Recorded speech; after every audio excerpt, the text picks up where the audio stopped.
Okay. Okay, got it.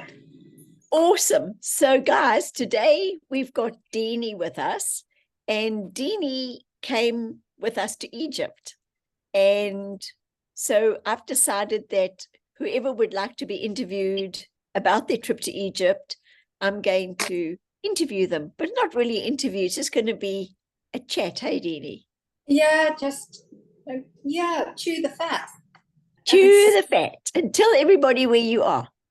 I'm in Adelaide, South Australia, and everything is good here. So I'm a happy chappy.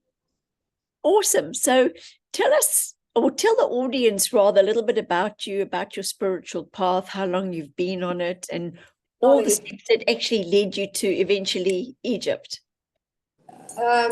Well, yes, I've lived a long time already. So it started probably when I was about 16, 17, 18, around about that time, when I found out that the church didn't have any answers. And then I met my oldest girlfriend, whose mother used to go to channelers, but they were called spiritualists in those days. I mean, I'm talking 50 odd years ago or more. And those people, well over that. And that's how I sort of got introduced. And by the time my eldest child was born, so that's now 50 years ago, I started going to this couple, an old English couple. They're now in heaven. And the husband was a full-body channeler.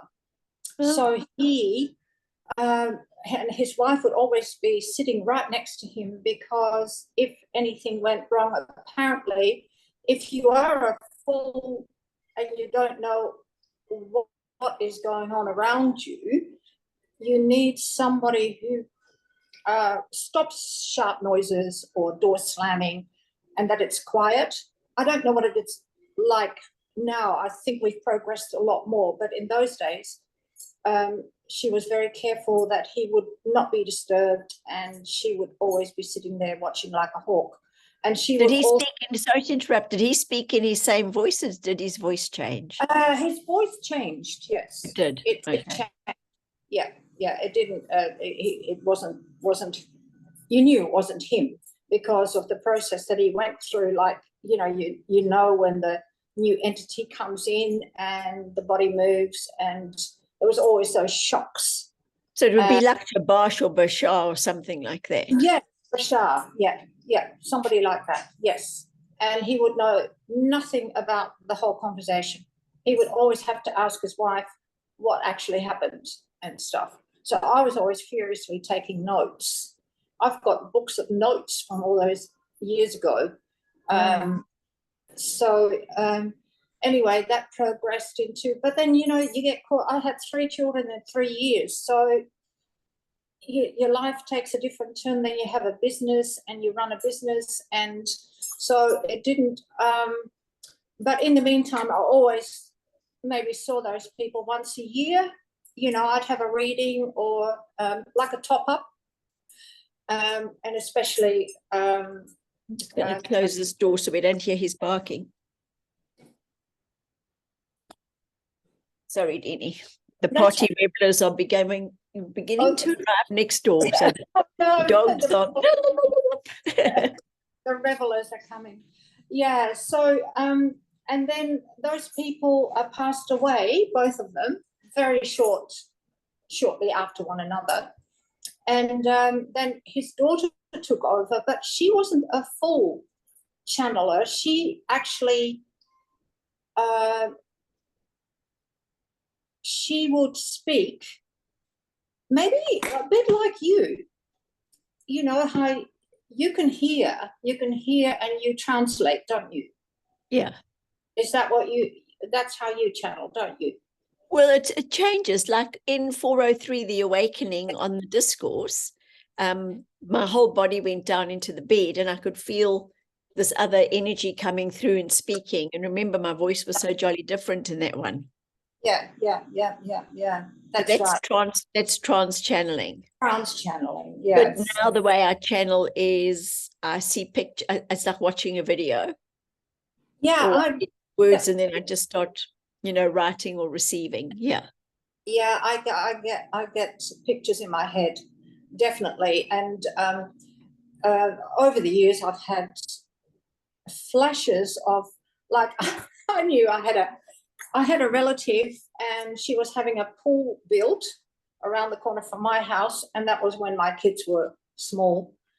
And I drove past one day, and I saw this very handsome pool digger, or who was constructing the pool, and I knew she was having an affair with him. I just knew it. And it came out later, yeah, she did, So I get a sudden bursts of flashes of insight, I suppose you'd call them.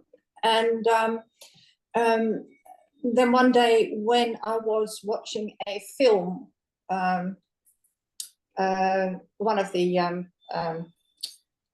Raiders of the Lost Ark, I think it was, and I saw myself putting mummified bodies that were all wrapped up in like a mummy, wrapped up, and I was stacking them in a cave, and it was in the desert, and I was wearing a loincloth, and I know that I did not feel as if I had a care in the world. I didn't care what I was doing or who I was. I just did not care. I was totally disengaged from what I was doing because it was such an awful job. I don't know why, but I had absolutely no emotions. I didn't feel as if I had any emotions. So maybe I was a slave. But were there lots of mummies or just a few? Pardon? Were there lots of mummies or just a few? They were all being stacked in a cave, which was like in a mountain. And when we went to Hatshepsut's temple, and I saw those big, there were caves, openings in the hills on either side. Right. Did you notice them? Yes. I sort of thought, I wonder if it was here, because, and then the other day there was a documentary on Egypt by a person called Rami, not Rabi, not our Rabi, but Rami, and he was talking about Hatshepsut's temple, and he said that the pharaohs that came after her tried to completely obliterate what she had done and who she was, and that the pharaohs that were buried there were all being transferred. And I wonder if that was when I was transferring those mummified bodies. And I don't know, but it sort of like clicked in my head that maybe I was part of that transfer of the mummified bodies into the Valley of the Kings. And maybe that's why there were so many. Yes, yeah, exactly. Because they're all, I mean, normal people, ordinary slaves wouldn't have been mummified. No. I doubt it. They wouldn't have had the money, or they wouldn't, but these were dignitaries, I think, like important people. So in those days when you had small children, when your daughters and your son were small, did you sort of like put the spiritual stuff on the back burner, and as they grew up, how did things change? Yeah, well, I was married, and he didn't like me going there. And then I married the second time, and he didn't really like me going there either. So I always kept it very hidden. If I went to visit them, I would make an excuse that I was going somewhere totally different, or, out with a girlfriend, and I would keep it to myself. But I did take, notes in those days a lot. And a lot of things were told to me, like, you will buy a house, a white house with a big tree. Well, I thought it was happening in the first marriage, but it didn't. it happened in the second. And as we were standing at the auction, because it was being auctioned, this particular house, and I looked up and I thought, there's massive blue gum in the garden. And the house was white. Okay, finally, I've found my white house. And I lived in it for 12 years, and then I left the White House, never to set foot in it again, because, yes, that was another lesson for me to learn. Yeah,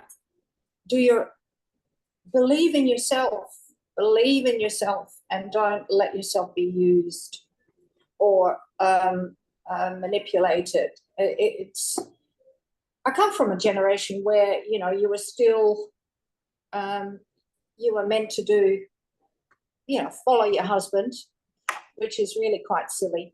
And I'm glad that, you know, that's changed now, because we don't need to. What advice would you give the young women and the young men of today regarding your experience? What could you share with them from the knowledge you have? Do what makes you happy. Do follow your heart and do exactly what makes you happy, and don't and like Rabi used to say, speak your truth. Yeah. Speak it. And if people don't like it, well, that's too bad then they don't fit into your life. But that's taken me a whole lifetime to learn. So it's been a long time. But yeah, I thought that Egypt was amazing, absolutely amazing. And what we did in the actual pyramid, all I could hear was peace, peace in my head, and a white light coming down. That's what my feeling was the whole time we were there. Right. White light and peace. It was just reverberating through my head, basically, the whole time. That is so interesting, because everybody's feelings were so different. I know, and that's why I think, what was I doing there? You know, with all these people that are much more into, you know, channeling and getting messages. What was I doing there? But I was, so we'll just carry on. So, but it was absolutely an amazing feeling to be there and to be part of this, and to know that. I think you knew that you were there for a reason. Yeah. Because automatically, didn't you feel at home when you met the others? I did.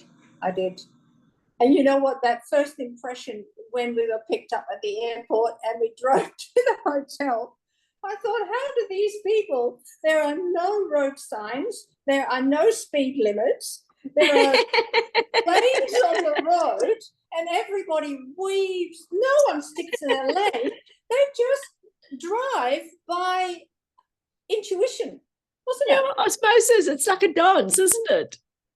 It's unbelievable. I mean, if you were blinded, would be by braille. That's how they were going.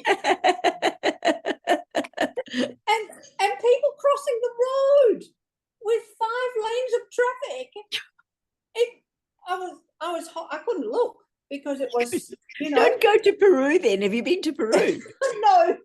Okay, Peru makes Egypt look like a Sunday drive. Really? Yeah. Yeah. Amazing how people, they still actually care. They're polite. Yes, they're polite, and they were not like here in this country. People get really angry and, you know, road rage and all the rest of it. I think we're so over-regulated here that we get really cross when somebody doesn't do the right thing. Whereas there, everybody does their own thing and it all works. Yeah. They make space for each other. Yes, they have a respect that is so refreshing. And I found the people really, really nice and polite. you know, I looked at a few YouTube things about people selling stuff over there, and that they were very insistent. And I thought, well, I know Ravi kept us away from most of that, and told us not to, you know, go there or they will get you money. But it was like the people in the hotel, I bought a few things there, and they were so polite and so nice and not at all pushy, you know. And you could feel, well, they're only feeding their families. They're only doing, you know, the little they could to make a living. So I felt really good buying from them. Did you actually barter with anybody either in the souk or at the hotel when you were purchasing? No. Well, no, there was no one else there when I was in that first hotel. Remember, Yes. they were there for I was there for 2 nights. And the day that we had to leave, I had made an order to get a little cartouche done with my son's name on it. And he said, oh, I'll be here tomorrow from about 7:30 on. But we had gone by 6 o'clock or 6:30 in the morning. Yeah. Remember, that's why we went to see the pyramids. Yes. And I thought, oh, that poor man, he'll think that I'm not coming back. But when we came back that evening, I finished the transaction and he was so happy to see me, and he had everything neatly all folded up, and, you know, the price hadn't changed. It was still, you know, he didn't try, but he was so relieved to see me. And I thought, I'm so glad that I was able to, because he had that specially made for me, you know. He's not going to be able to sell it to anybody else. No. He wouldn't have been able to. So yeah, I thought they were really nice people, really, really polite and caring and honest. So, you know, not at all what some of those YouTube videos tell you that they are. So what did you think about the whole setup as such, the running of everything, the way the whole thing was, it went like clockwork, I thought, and everything seemed to, you know, I just followed. I just did as I was told, and it was amazing how much we did see in that short time. And there was so much, because now I look back at the photographs and I think, oh, where on earth was that?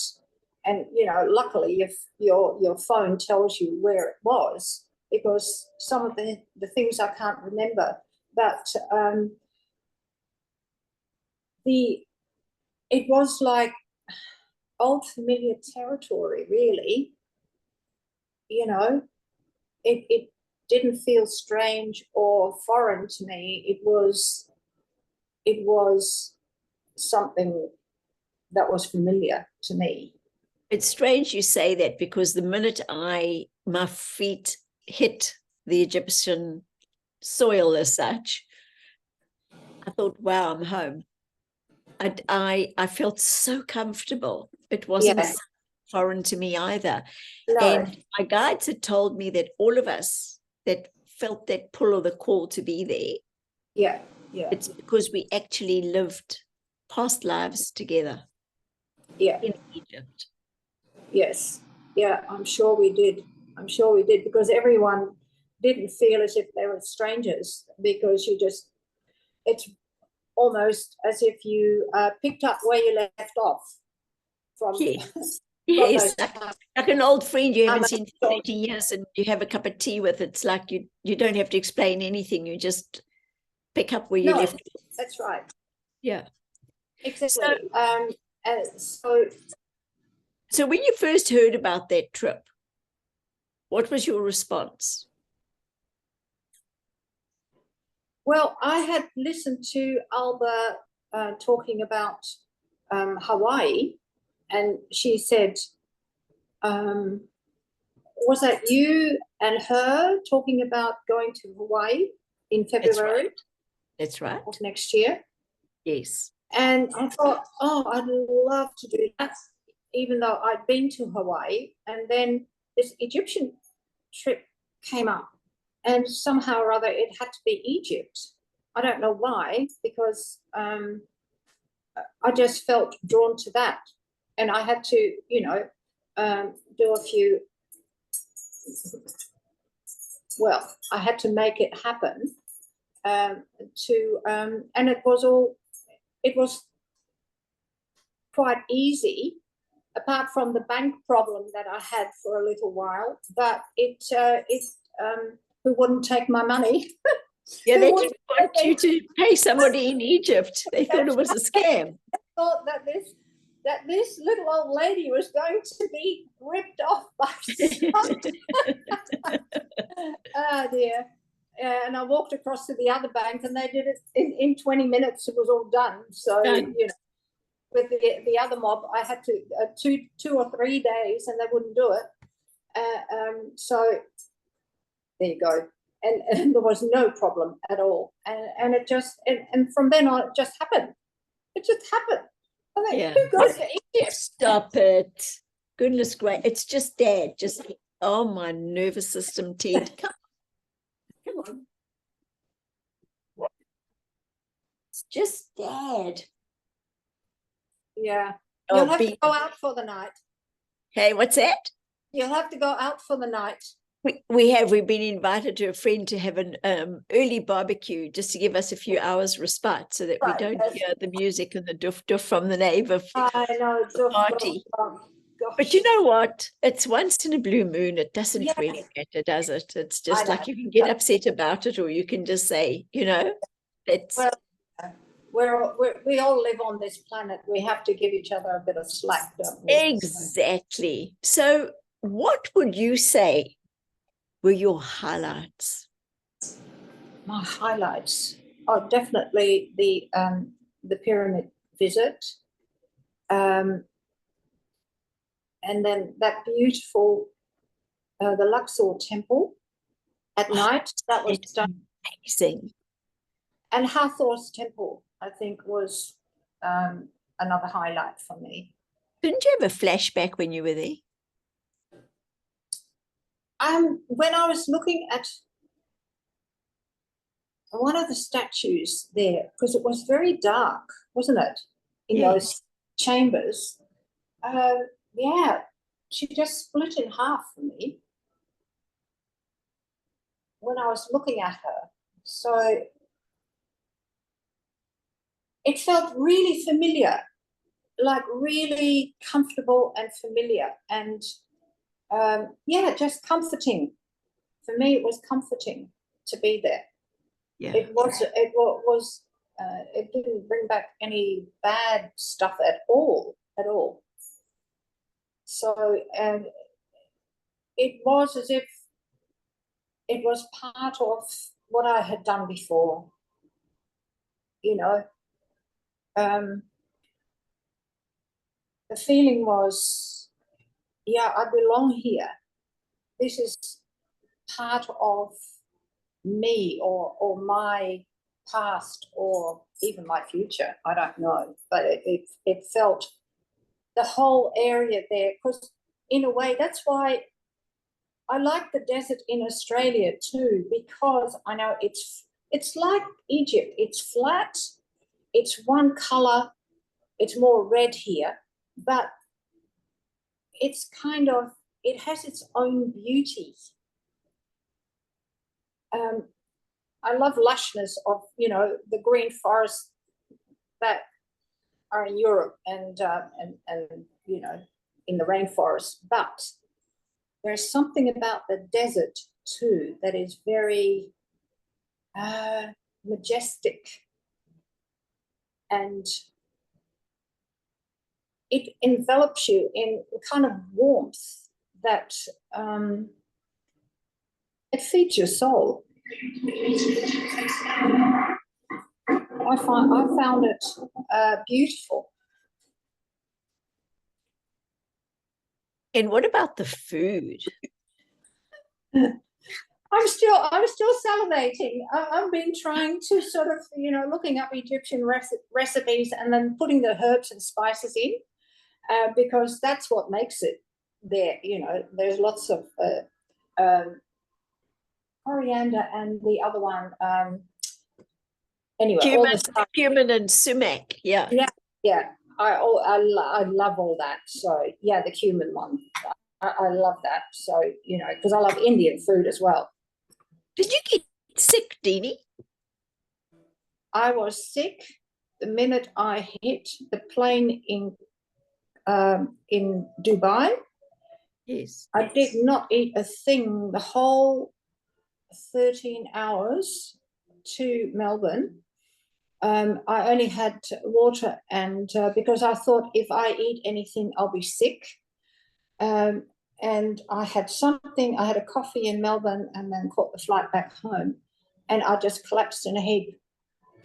And then I just got so ill. I was just so ill and so tired. And then on top of that, I got a dose of gastro from the children. Oh, no. So were you vomiting? I was vomiting as well, but that was about 5 days later. That's because I hadn't got over. I just thought, where is all this stuff coming from? Because I ended up being almost a bag of bones because so much was leaving my body. And I think it was just a whole clean out, Jill.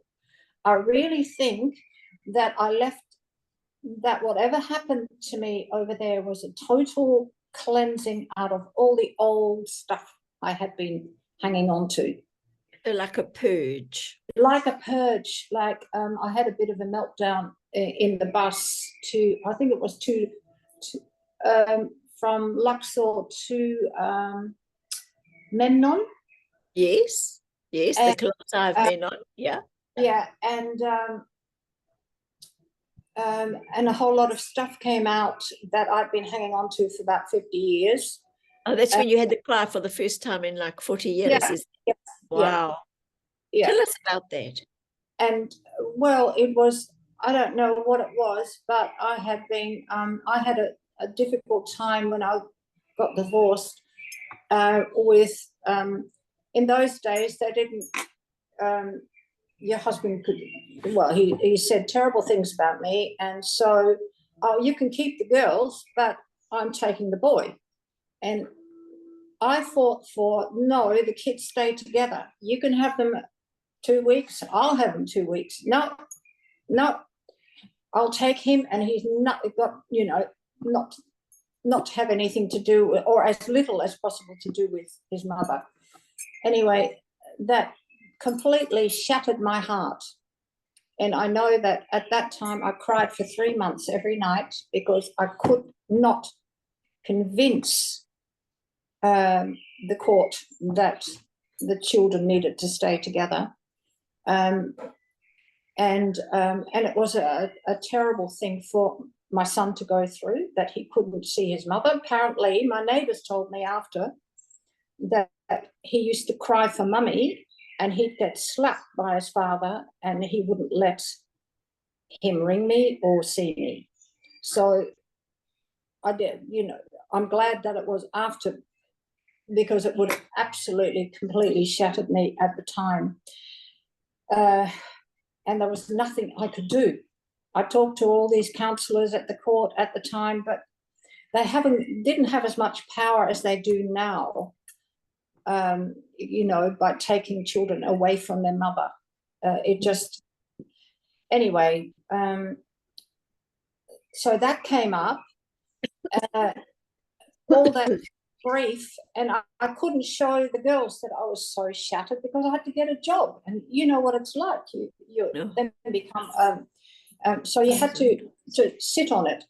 But not only that, I had 3 years or 10 years before that, I'd had a miscarriage at 5 months, and the father was, you know, my husband was happy that I had a miscarriage because he said he didn't want any children.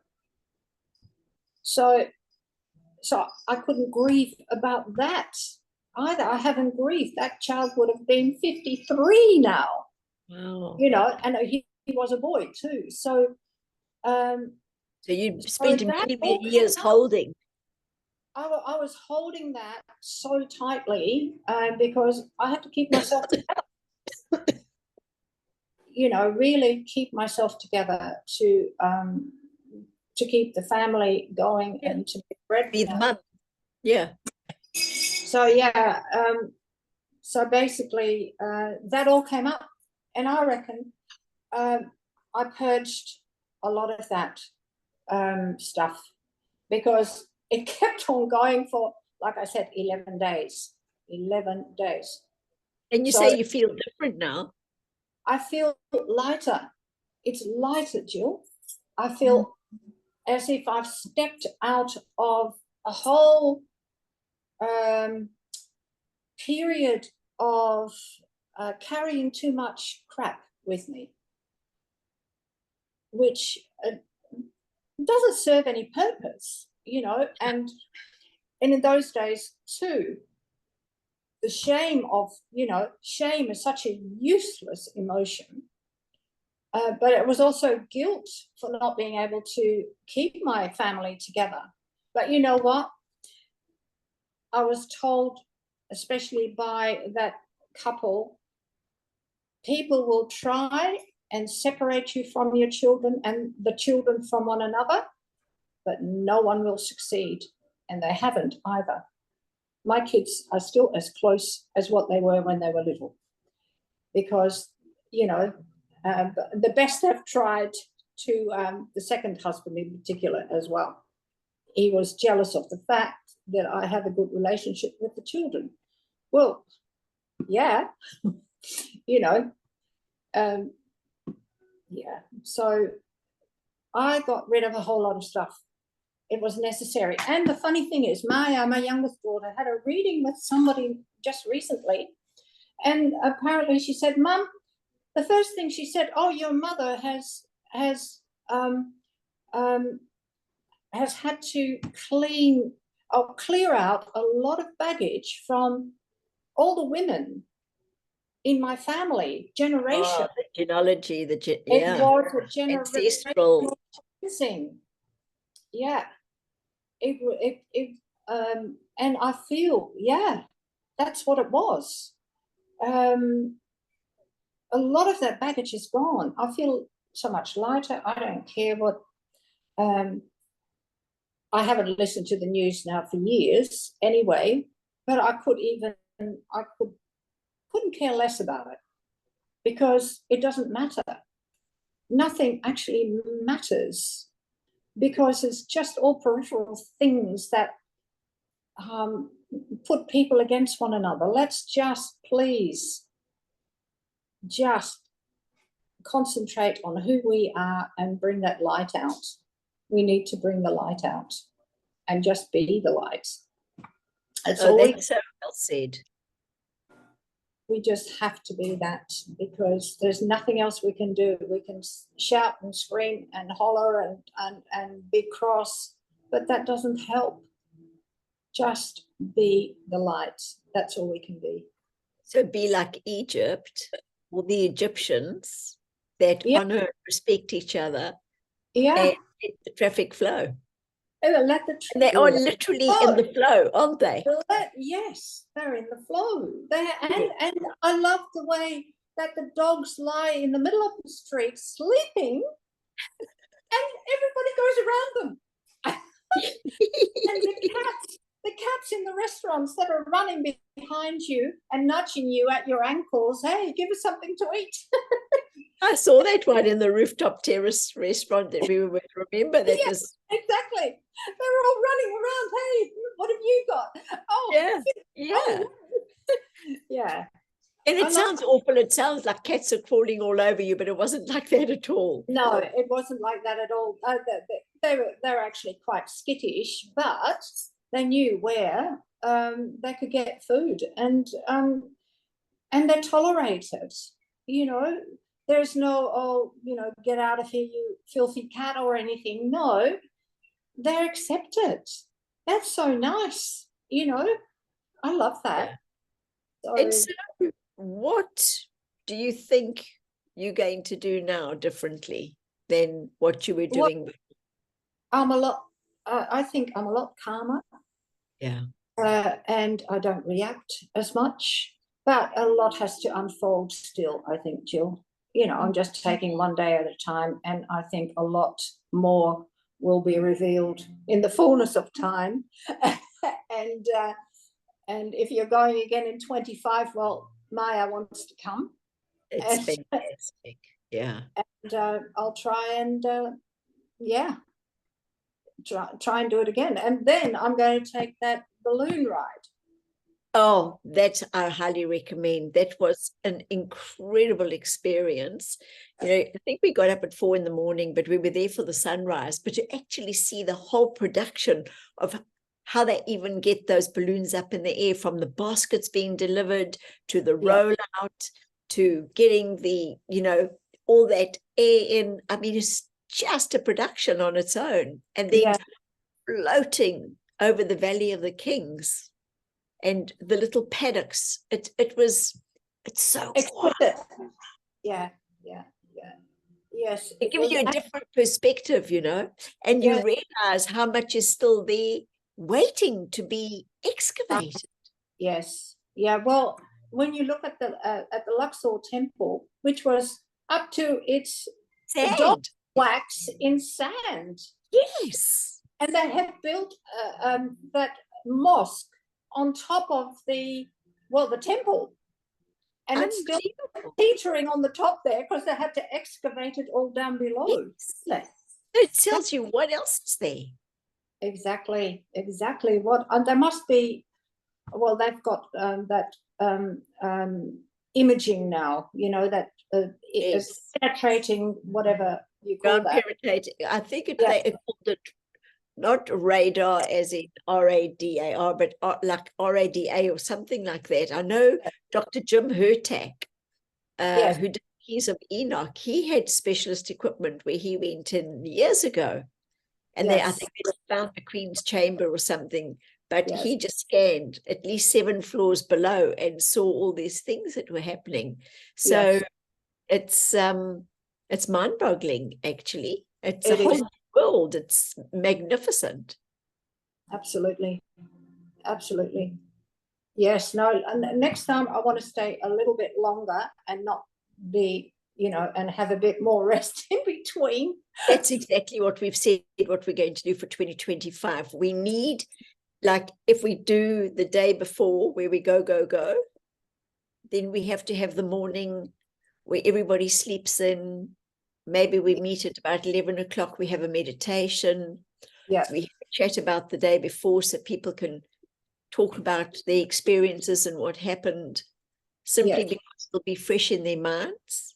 Yes. And then the next day they go and do something fabulous that afternoon.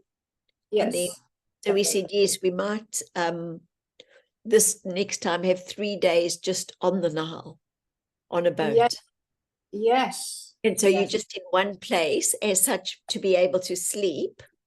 Yes. But as you go along the Nile, the bus will then meet you and then just take you to the place. So you're not having a hell of a lot of traveling. That would be really good. It'll be good. It'll be good. And definitely more time just to. Yes. What we got in such a short amount of time was phenomenal. I mean, Robbie really pulled out stops, but it was very tiring. It was very tiring, and that's why I'm still sleeping. Me too.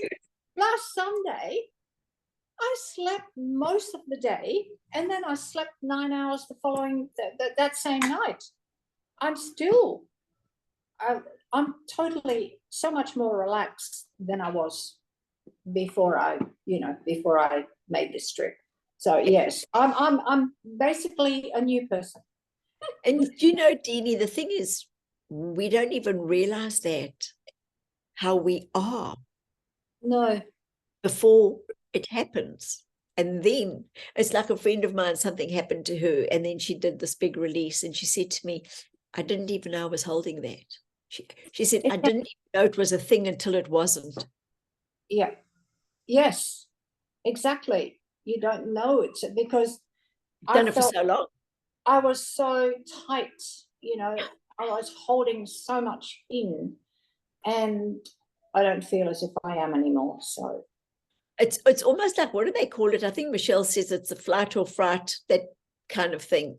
And then yeah, you just hold, it's a survival, and now maybe you've realized I don't have to do that anymore.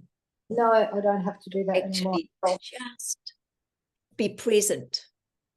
Be present and just be, because I mean, I've often sort of posed the question, what the heck am I here for? And every time the answer is to be, just to be. And yeah, and to be, yeah, I feel a lot of the time I'm a rock for people to come and just have a little boost of energy, and then they can go off again. Yeah. Because daughter of a friend of mine said, oh, you've got positive energy. I didn't feel very positive in Egypt, mind you, because I was really tired and trying to take everything in. It was just too much. But since I've been home, I know I can be a positive influence on just about everyone around me here.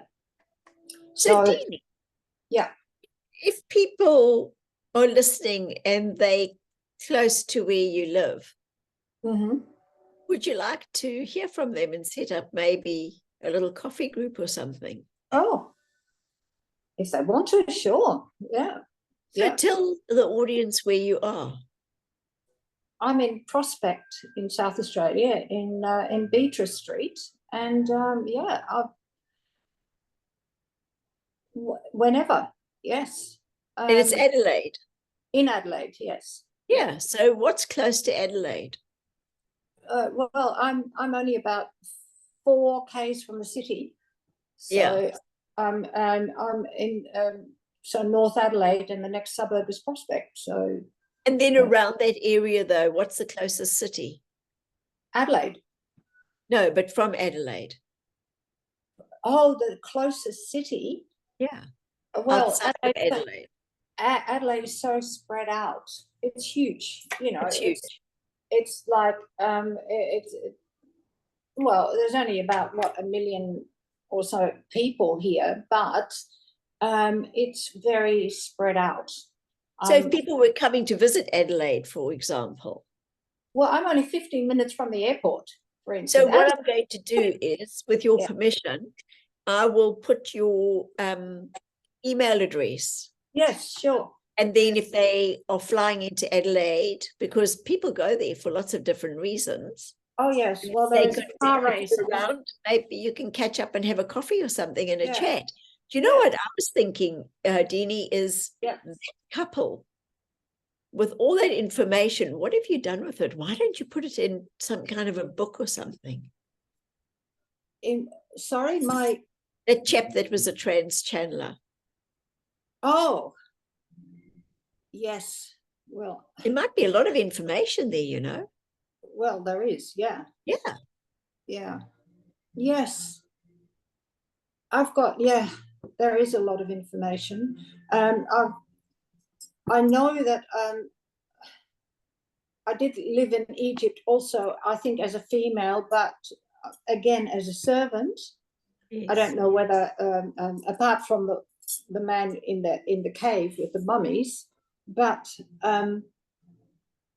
other than that, yes, there is a lot of interesting information. And also my daughters have all had information. My son has had information about, but those people have passed away now. But there are so many young people now. It's all flourishing. I find that Maya, my acupuncturist daughter, she is in touch with all these people that love to exchange their gifts.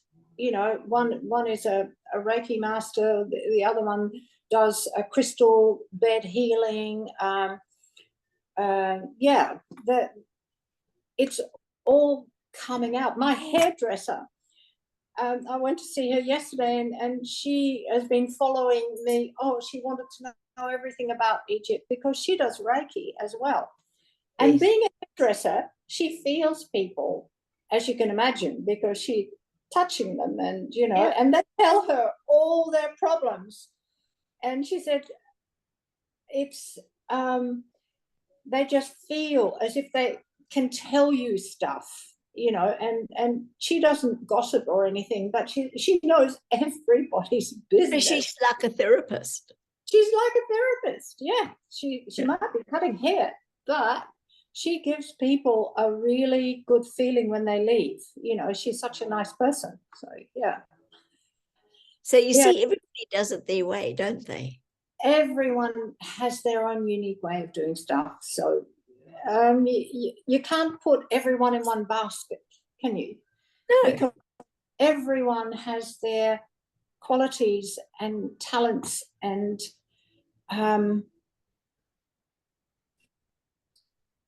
that's why we make up the world we do, because we can support one another.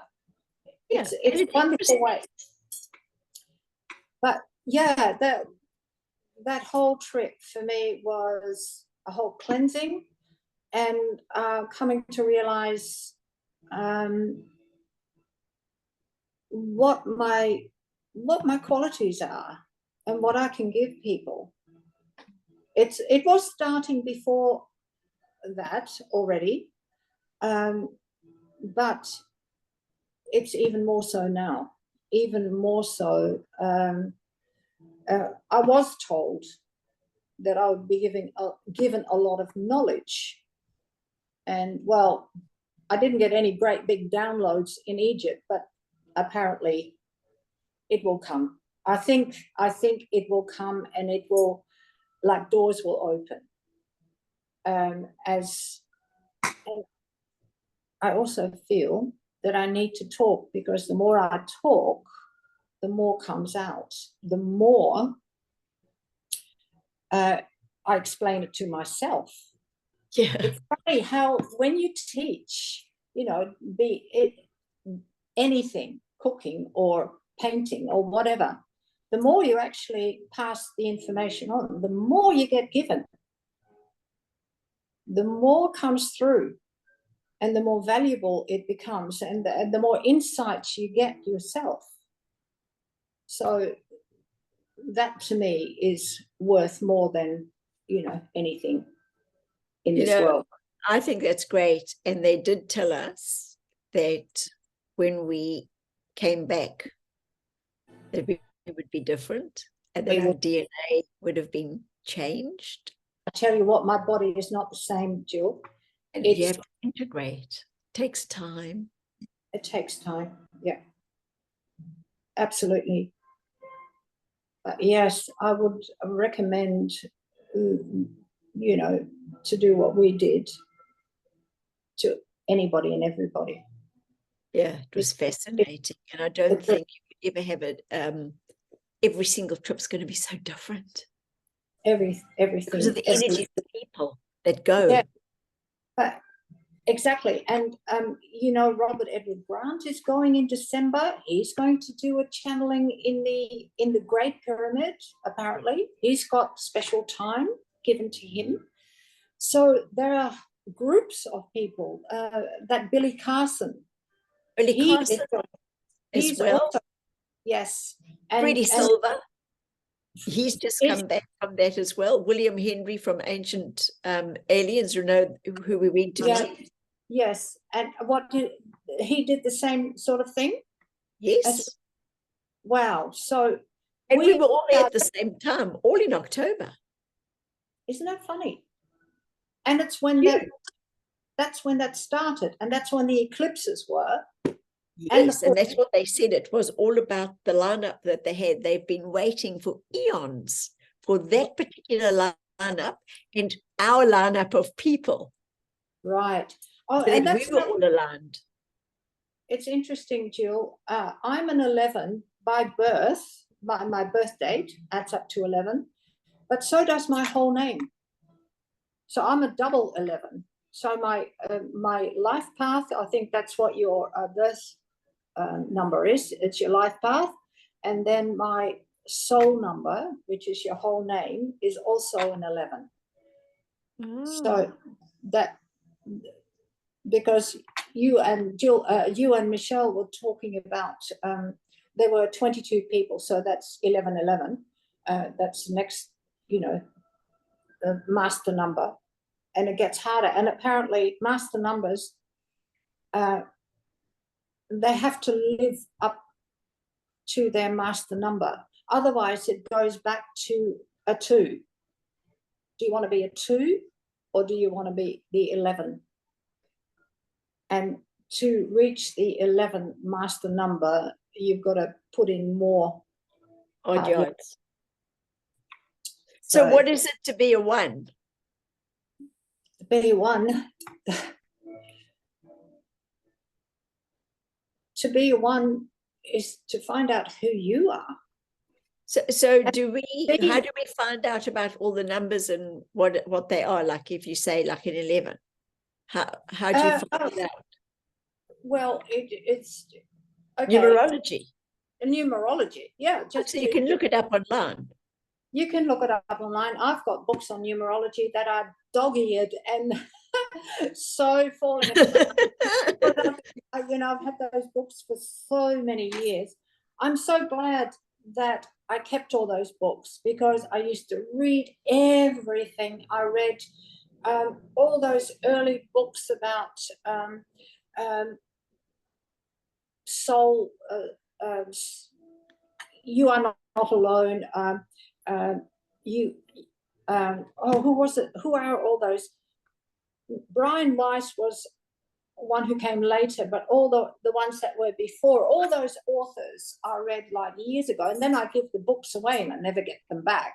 Oh, but Eric von Däniken for the Chariot of the Gods. Oh yeah, that one. That was when I was about 12 or 13 years old, I think. Yeah. That's my mum had that in the book. Yeah, shelf. yeah. And it was like weird stuff, Yeah. I love that book, because I had one friend who we used to discuss it all the time. He used to come and visit because he was a single man and I was already married then. And I could only talk to him about it because he was a bit odd as well, you see. And he, we'd have lovely time just discussing it all. And Eric von Däniken already said then that there was under the right paw, I think, of the Sphinx, there's that chamber of all those, and Ken and I would, contemplate what on earth could it be? Are they spaceships, or are they computers? Or, well, even in those days, we didn't really know much about computers, but there must have been really interesting things down there, and we just weren't ready for them yet. But even, now they're trying to suppress it. Everything is still being suppressed. That whole disclosure about extraterrestrials, they're still trying to intimidate people and make them sign NDAs and all the rest of it. And everybody now knows that it's a lot of bullying and nonsense that they're trying to tell us. It's amazing that we haven't come further than what we actually should have. Well, apparently next year is going to be a very big year for revealing stuff. I've been told it over and over. So hold on to your seatbelts. Oh, can't wait, actually. Yeah. So good. It'll be so good. Dieni, what would you like to tell the listeners in closing? Just all the experience you've had in life. What would you love to just say? Do what you want to do. Do what makes you happy. Because if you're not happy, if you're holding back all the time and just be the little mouse in the corner and be the power behind the throne and stuff, it doesn't make you happy. Do, and be upfront about it. And we can much more these days be upfront about it and not be as ridiculed as what, my generation was all those years ago. You were just odd, or you were just crazy, or no, we're not. We just want to live, and just live. Do what makes you happy and give people freedom in their own thinking. especially I brought my children up not to have any religion, because I thought they will figure out themselves. And now they're not indoctrinated by anything. They can make up their own mind and use their intuition, our own gut, our own bullshit detector. Give that a good workout. That's what people need to learn, to listen to themselves. We have to go within, because it's not out there.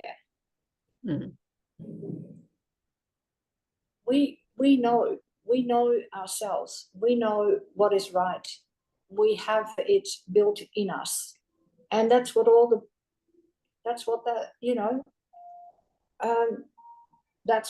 the wise people have said. Go within, and it's true. And you'll know when you're not happy. You know when you're not happy. Then you just do something about it instead of complaining. That's right. Yeah. Otherwise, you're stealing time from yourself, aren't you? Yeah, you are. Yes. I don't know, And the older we get, Dieni, the less time we got to steal. But hey, don't think about that. Don't think about That's why you've got to get onto it. It doesn't matter. It doesn't matter. I feel as if I've got a whole new body after this whole experience anyway. Whatever comes, hey, I've got whole new DNA and a whole new set of cells, I'm sure, that I've now got to put to good use. I think I'm kind of ready to put everything to good use. Give me your full name, what you were born with, and your birthday, and I'll print out what I can give you my old books, because is that my birth name? Your birth name, yeah, not your married name. Your married name will, exactly as it is on your birth certificate, and then you say your married name has got a different vibration, and that's also part of your life path. It is. So it's Jill, Jill, and my second name is Colleen. Colleen, okay. And then I had a very long surname, because we had a double barrel, we had a hyphenated. So my surname was Barras, Barras, Barras, and then hyphen Baker, Baker. Barras, Barras. Yeah, I think that's it. I'm even doubting myself now. This Baker. Barras. Oh no, it's Barras, Baker. Yeah. It's only one S, Barras Baker. Jill Colleen Barras Baker. So COLLEEN. Yes. Yeah. And that was born the 19th of the 10th, 1958. Yeah. 65, still alive. You're a young, fine. You're so young still. I know. Look at me. I'm just starting off the block. Well, I was told also years ago that I'd have a fair bit to say as I got older, and I thought, how old do you have to get? So yeah. Awesome. I think I've got a bit things up here that will come out and that will make more sense to me now than they did before, or where I can. I'm sure that it's funny how I find now that if I start talking to people, that more comes out than what I think. More. I just keep getting more information that comes out without me actually thinking about it. So whether I'm, yeah. whether it's given to me, you know, when it's happening, but I feel sometimes as if somebody is just talking for me, and it's coming out without me. And I seem to find the right words as well. That's awesome. Yeah. So that's channeling. That's like a download. I said to somebody the other day, I'm just a drain pipe. It comes in through the top and it comes out through the bottom. Yeah. Yes. I'm just a drain pipe. Yeah. So Yeah. you never know what's going to come, you know. No, so that's good though. it's so fascinating. It's so exciting to see what the next step is. Yeah, it is. It is actually. Yeah. So thank you, sweetheart. That was just lovely. Thanks for making it up. You were under so much. I know what responsibility you and Michelle were under on the tour, because you felt responsible for everyone. Yeah. And I could feel that you had to spread yourself around to be with everyone and to make sure that everyone was okay. And you know, we were all so it's a big responsibility for you guys if you're going to have another tour. But we love it. Yes. Yeah. As long as you love it. And now you have more knowledge, don't you? And you also know more what you want to do and how to go about it. Absolutely. So now it's just brilliant because we're going to do it with Robbie, Michelle and I and Robbie. Right. Yeah. And then we're going to bring in Shihiro, you see. So I know. we might do like a mini workshop or something. I want her hair. She's coming to us we're not, well, we shouldn't be saying anything yet, but she's going to be, we're in the planning at the moment of bringing her to New Zealand next year for a workshop and a visit to Castle Hill. Oh wow. Oh God. See, which is a Stonehenge. It's a Stonehenge of New Zealand. Yeah. Fascinating. Yeah. Oh, fabulous. And it's so much more fun when you do stuff together. Yes. You know, yes. with others, because they've all got their knowledge. It's just sort of like, it's delicious. Yeah. So I'm flying to see Michelle on Monday, tomorrow. Oh, the next day. Next day. And then we're spending a few days together and we're just brainstorming and writing up everything that we want to do, and so that we plan and that we can give people as much notice as possible. Yeah. 18 months would be good. 18 months would be good for us too. Yeah. Okay. Lovely. Okay, great. Thanks for making time. Oh, pleasure. And love to those girls of yours, those delicious girls. Thank you. I will. And I'll pop this online in the next half an hour, okay? Oh my God. So I never watch anything that I'm associated. You can, and they can watch Mum. Yeah. Okay then. Lots of love. Okay, thanks, Thanks, Dieni. See ya. Bye.